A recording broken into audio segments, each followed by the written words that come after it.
day today. Got Renault Megane III RS model in the workshop for just a fit up of a new part, really. Well, a new product line rather, so I should say.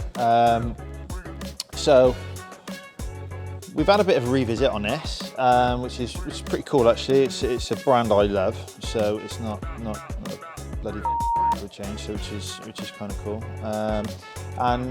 We've had a revisit on some of the bits and pieces, and actually there was a product which we didn't have in our portfolio, and also I don't think anyone else in the marketplace is really doing anything for it either. So the boost hose run, we've got a rubber hose under the engine cover. We've got another one buried underneath this hard pipe here, and then the rubber hose which goes onto the intercooler. So we've now manufactured a silicone hose replacement kit, which is here. So these are our usual formula. They're fluoro lined, which stops any of the oil sweat. These are 4-ply as well, lifetime warranty product, but super strong, so good for tuned vehicles, but also just the fatiguing of hoses. A lot of the hoses, well, these hoses are all rubber, and usually like single ply, and they start to degrade. The oil starts to soften them, and over time, hearing quite a few people who track these, because this is a track day hero, this car, it's starting to split, and so you replace it with a factory part, and the cycle goes on. So with these will withstand better boost pressures than the factory ones, which we know, and kind of look cool as well, don't they? So yeah, it's a nice, so it's form and function product. So we're just going to have a bit of a run through, show a few tips for fitting this product to the vehicle. This hose in particular is a little bit tricky with the coupler end onto the intercooler. Also this hose here, which is the noise generator hose, that is buried down there. Again, just a few tips of just how to install it and try and make life a bit easier for you guys when you come to fit it. Removing the engine cover, nice and straightforward job, it just pulls off. This is the first hose we're going to remove, really straightforward, 7mm or flat blade on both.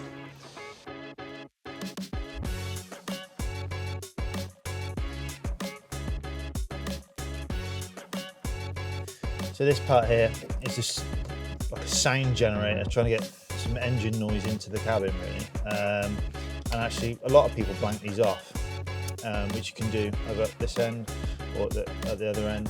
But if you're fitting our dump valve, then you need to keep this hose. So that's why we've manufactured it. So for our Atmos valve, we now replace this rubber hose with our new silicone product. But yeah, we just need to undo this hose clamp down here. That one there. And then there's a 10mm, and now with that loosened off, this will all just pull out the vehicle. That's fasteners on there. It's just a 10mm M6 fastener. Just undo that, and then this will come away, hose clamp, and then you pull the whole noise generator jobby out of the engine bay. So with both of those fasteners removed, the upper and the lower, this is now freed off here. All we need to do now is get the car up in the air, take the belly pan off, and disconnect the end of that hose from the intercooler. So that's what we're going to do next.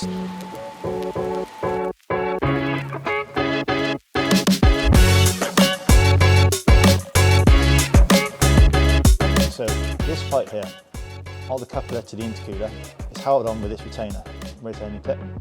So prise these two sides of the clip open and push forward. But don't push it all the way, and as it's going upwards, just grab it with the other hand, because try not to drop it. So if it falls down in there, it's just a pain to get hold of. You'd be wanting your magnet to get them out. And grab him, because we need to hold on to this. We're going to use this on the new Forge coupler. So once that's removed, this is just simply a case of giving it a good old twist, and they come out like so. case now of wriggling them out. And as you pull it upwards, we can twist it round and guide it out. There we go, and this will pop out now. There we go. There you go. One long boost hose. So, what we're going to do first before we fit up the new hose, we're going to put the coupler on.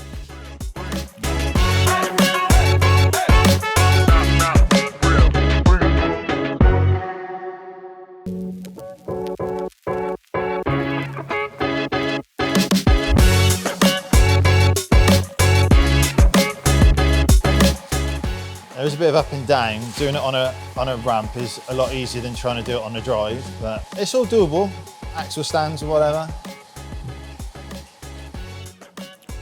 With our couplers, they are manufactured with 2 O-rings.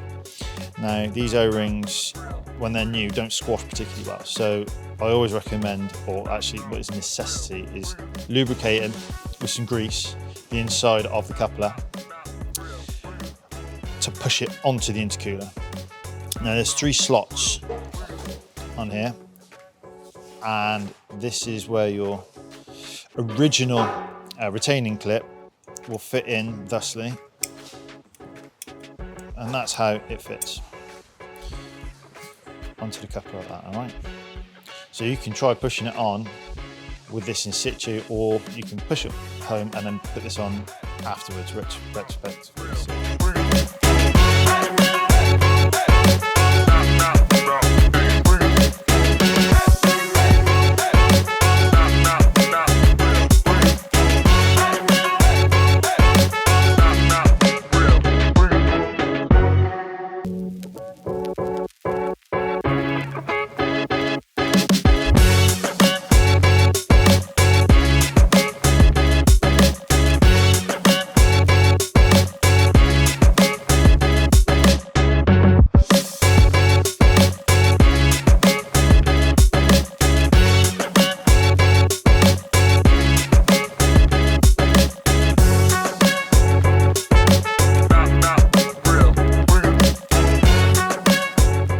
So I hope this video has been useful and informative, and we are looking forward to doing a bit more Renault Sport work in the future.